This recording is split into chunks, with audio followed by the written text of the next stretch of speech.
Which word am I saying? Round 1. Let's go. Chích, chích, chích.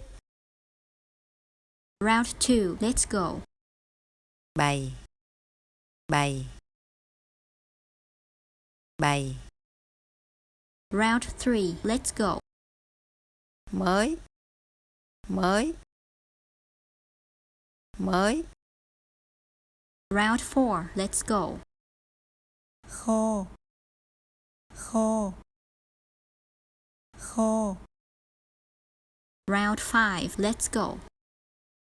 Lơn, lơn, lơn. Round 6. Let's go. Mỹ, Mỹ, Mỹ. Round 7. Let's go. Ghé, ghé,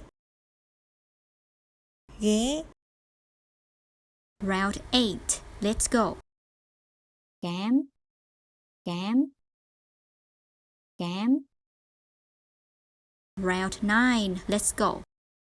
Khàn, khàn, khàn.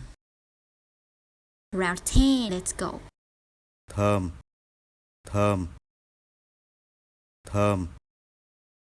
Congratulations! How many correct answers did you get? Comment below.